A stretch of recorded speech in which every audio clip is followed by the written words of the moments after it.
Halo G-Soccer, kembali lagi bareng Ngubek-Ngubek Podcast bareng gua Indra Nasution dan Om siapa? Oding. Kali ini kita akan ngubek-ngubek soal G-Shock Collapse bareng para bareng para master. Ini udah ada bareng kita Om Catur, halo Om. Halo juga Om. Dan Om Ugi. Halo Om. Mantap. Kali ini pertanyaan akan kita mulai yang sederhana aja. Untuk Om Slamet, Om Slamet lagi, Om Sabar sih itu. Untuk Om Catur. Untuk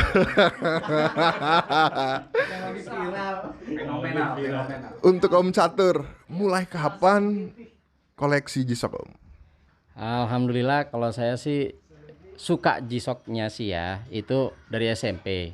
Kalau koleksi bisa dibilang 2000-an awal lah ya, koleksi ya. Karena kan awalnya itu punya aja tuh udah seneng banget. Karena masih zaman sekolah kan.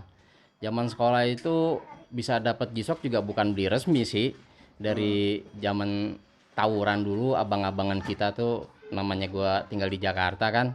Wajar lah ada betakan-betakan murah gue beli ya kan, 50.000 ya kan. Yang penting gue punya G-Shock ya enggak. Zaman dulu ya. Nah, Kalau sekarang jangan. Zaman dulu.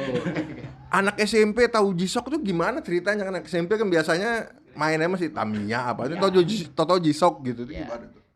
Kebenaran dulu sih udah aktif ini sih di dunia anak-anak gaul dalam tanda kutip lah ya, ikut-ikutan sebagai anak yang kepo, pengen tahu main skateboard kayak gimana sih, main BMX gimana, terus anak-anak breakdance kayak gimana sih tongkrongannya, sampai masuk ke dunia teater, dunia dancer, gue ngikut semua itu ya. Alhamdulillah dapat knowledge banyak tentang fashion. Nah, G-Shock itu masuk kategorinya saat itu fashion, jadi yang ada di tubuh itu bisa topi, bisa jam, bisa baju. Nah dari situ gue emang udah suka fashion lah bisa dibilang, salah satunya G-Shock. Jadi taunya ya dari teman-teman yang udah make duluan, dan memang barometernya dari luar negeri. Di luar negeri juga anak-anak gaulnya pasti pakai G-Shock Om. Tapi zaman dulu VKW itu belum ada ya. Belum ada. Yang namanya G-Shock udah pasti ori. Oh, sorry. Pun kalau ada KW-nya, setahu gue tuh sangat bisa dilihat banget gitu loh. Nggak usah dipegang, kelihatan lah. Orang make aja dia tahu itu KW gitu. Oke. Kita nih ke Om Ugi. Om Ugi sendiri kapan? Ya kalau pertama suka G-Shock tuh ketika waktu itu nganterin temen waktu SMP juga. Nah, cuma sebatas, oh jamnya keren ya. Cuma kayaknya nggak mampu buat dibeli gitu kan. Pas udah mulai kerja 2011-an itu. Itu pun juga maaf nih kredit. Saking sukanya gitu kan.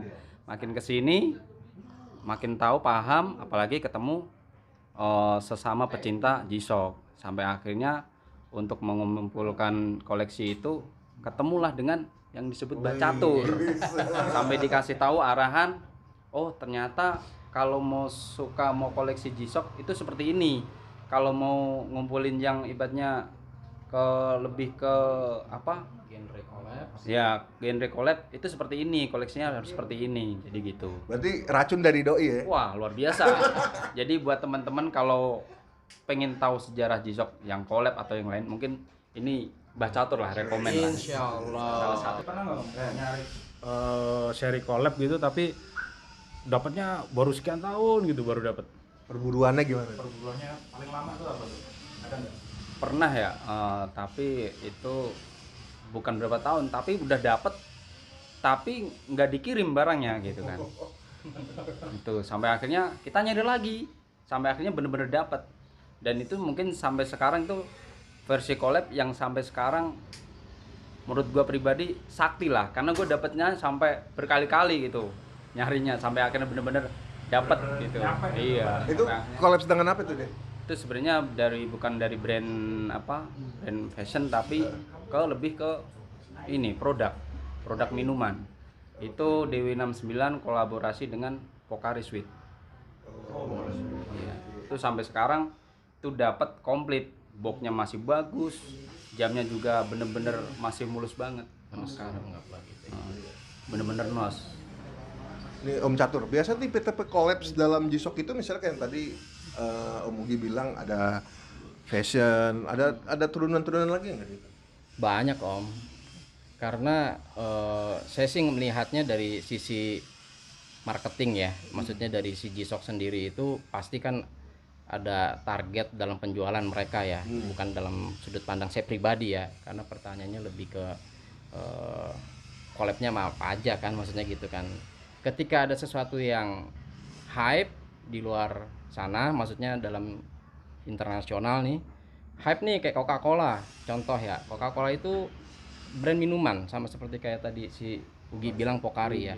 Apa bagusnya, istilahnya bisa dibilang Ya. gitu kan, apa Banggaannya prestisnya, apa gitu kebanggaannya ya. apa, yang ya kan, kenapa bisa jadi mahal gitu. Kalau saya menyingkapinya karena lagi tren, lagi hype. Sekarang itu kan trennya itu yang lagi collab, nggak cuman G-Shock collab dengan A, B ya, tapi merek minuman atau produk apa collab dengan streetwear itu bisa naik om. Coca-Cola tuh yang saya lihat naiknya gara-gara collab sama betting app. Oke. Dia lahir di 69, itu harganya up 5 juta om. Itu nggak masuk akal buat orang yang pengen beli G-Shock awam.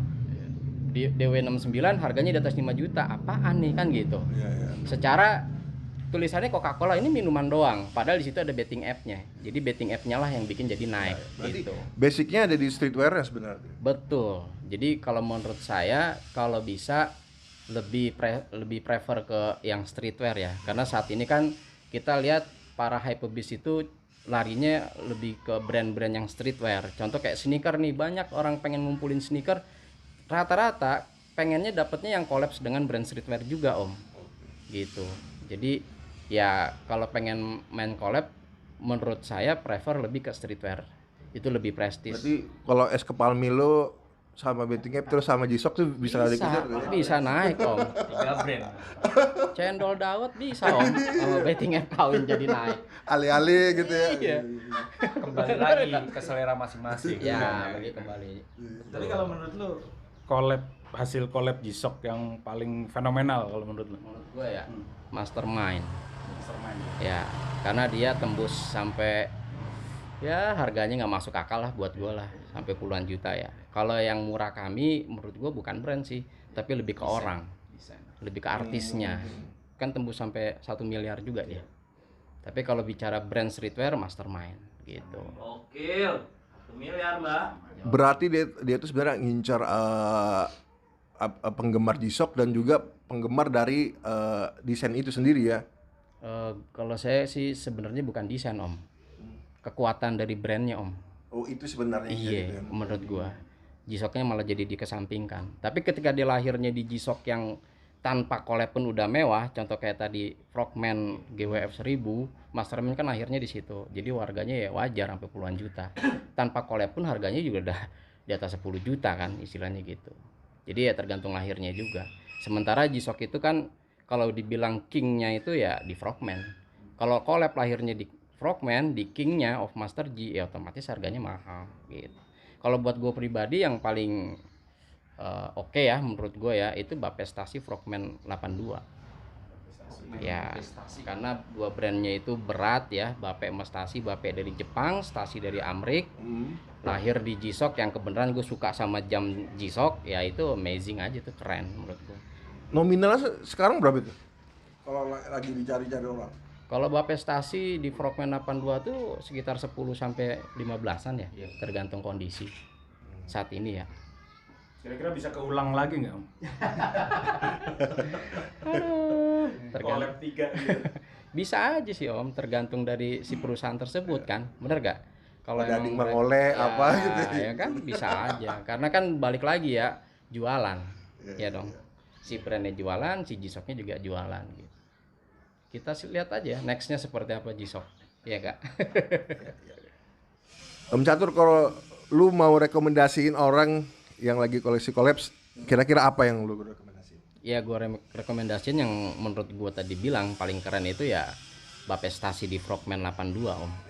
Itu udah paling the best menurut gue, karena harganya masih masuk akal lah ya, nggak harus puluhan atau ratusan juta lah gitu ya kan, masih masuk akal lah dibanding masih bisa lah gitu. Tapi kalau kita pengen tahu G-Shock collab-nya, misalkan tipe 69 kita suka 69 ini sama apa aja sih collab?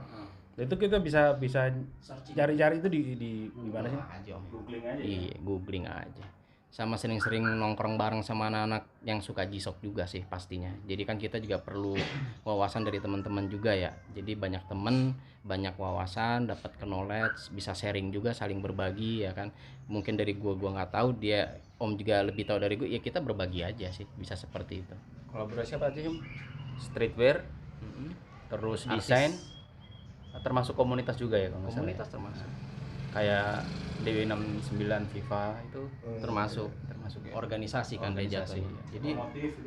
Jadi bukan sekedar Desain. streetwear, sebenarnya banyak. Cuman ya kebenaran gue suka streetwear aja gitu. Jadi banyak banget. Kebanyakan emang streetwear ya. Ya bisa dibilang seperti itu karena memang arahnya saat ini lebih ke streetwear sih.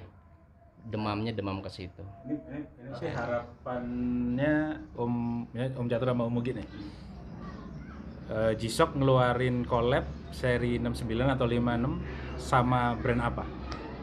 Oh, saya pribadi Pengen ini ya? yang lagi kepengen ya Supreme lah. Supreme. Kalau Mugi? Apa ya? Ya kalau gue sendiri sih apa ya, lebih ke brand-brand, kalau bisa brand-brand yang di Indonesia lah, mungkin ya. Oh, lokal. Nah, lokal. Kayak Lokal proud ya. Iya. 69 Indomie. Banyak kan brand-brand yang ibaratnya sekarang Indonesia Joger, cuma sampai ya. ke luar negeri kan ada gitu kan. Joger tuh lagi Iya. naik tuh kayaknya tuh. Indonesia ada Thanks Insomnia. Nah, Oh iya. Brand lokal. Iya. Brand lokal streetwear yang udah ya collab lah bisa dibilang sama G-Shock. Cuman ya balik lagi ya, selera orang kan cenderung pengennya yang go internasional. Kadang-kadang suka apa kurang menghargai dari nasionalnya ya kan. Sebenarnya lokal kan desain juga Darbot gitu ya. Betul. Kemarin Dominate ya. Padahal orang kita juga yang desain, benar gak? Cuman kadang orang kan nggak tahu historicalnya. Nah, itu yang knowledge-nya itu yang mesti digali sebenarnya. Tipsnya sih sebelum lo beli itu tadi lo gali dulu si brand ini apa, istimewanya apa, besarnya apa, namanya kok bisa besar karena apa gitu. Jadi lo begitu memilikinya lo bener-bener tahu bener, oh iya ini memang keren karena ini, tahu historicalnya segala macam gitu. Awalnya gue sebenarnya bukan di collab Om, gue lebih pecinta G-Shock vintage. Cenderung lebih ke Master G ya, tapi Master G yang vintage. Jadi gue suka G-Shock vintage Master G itu karena dia nggak ada yang nyamain. Maksudnya dalam artian gini, si G-Shock melahirkan suatu tipe. Nah, ketika dia melahirkan contoh kayak Riceman, RIS ya. Ada juga RISA Riceman ya kan. Itu nggak mungkin sama. Dalam artian bentuk bezelnya, strapnya tuh nggak mungkin sama tuh antara Riceman dengan Riceman ya kan. Itu contoh sederhananya. Terus kedua, dia punya inisial nama. Master G itu gue suka uniknya dia punya nama. Karena kalau orang nanya nih, orang awam nih nanya sama gue, lu punya G-Shock tuh, punya G-Shock apaan? Pasti ditanya itu. Ya. Ditanya G-Shock apa yang lo punya. Ketika lo punya G-Shock ada namanya sederhana lo menjelaskannya. Namanya adalah Riceman, ya kan? Bukan seri DW sekian, bukan seri GA sekian, tapi ini namanya Riceman atau Riceman atau Madman ya kan. Nah, ketika dia tanya, "Oh, namanya Riceman atau Riceman?" Pasti nanti dia buka tuh, di belakangnya ada apaan sih gambarnya? Atau tulisan lah. Biasanya orang kan pengen tahu tulisannya apa ya. Nanti kalau di Master G yang vintage itu ada gambar icon yang mewakili dari si G-Shock itu, Master itu. Nah, gambar ikonnya itu gak akan sama dengan G-Shock Master G yang lainnya. Nah, si gambar ini juga punya filosofi yang berkaitan dengan fiturnya si G-Shock Master G itu. Dan itu gak akan ditemukan di Master G yang lain pada zamannya ya. Jadi contoh kayak Riceman, dia pertama kali G-Shock Tok Solar. Jadi pertama kali G-Shock nerima apa tenaga surya itu adalah Riceman. Riceman RISA itu pertama kali G-Shock Master G yang bisa ngukur suhu, temperatur, ya kan. Lalu seperti yang lainnya, dan itu buat gue sesuatu hal yang unik sih. Jadi nggak harus mahal juga Om, tapi berkarakter dan ada historicalnya, ada filosofinya. Itu sih yang menurut gua keren lah, bisa ngumpulin G-Shock banyak. Dalam artian banyaknya itu ya sesuai dengan kapasitas dompet masing-masing ya kan. Sama izin istri. Ya sama izin pastinya. Awalnya ke situ sih, bukan di collab. Kalau di collab sih baru-baru ini aja. Iya. Oke.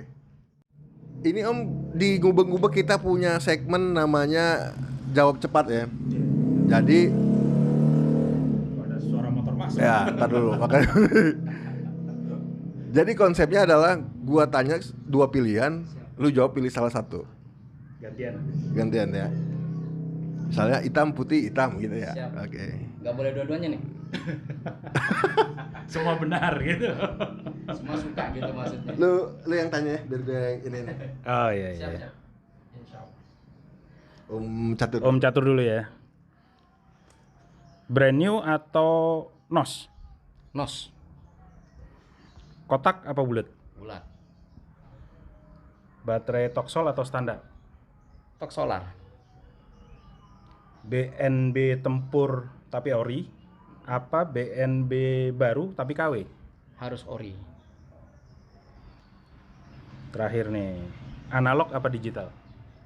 Analog. Oke. Sekarang ngomong gini. Siap. Kita nggak perlu bahas, Om. Jadi biar pendengar atau penonton ini udah tahu karakternya pasti. Dari jawaban itu udah tahu karakternya. Oke, sekarang Om Ugi nih. Vintage apa baru? Vintage,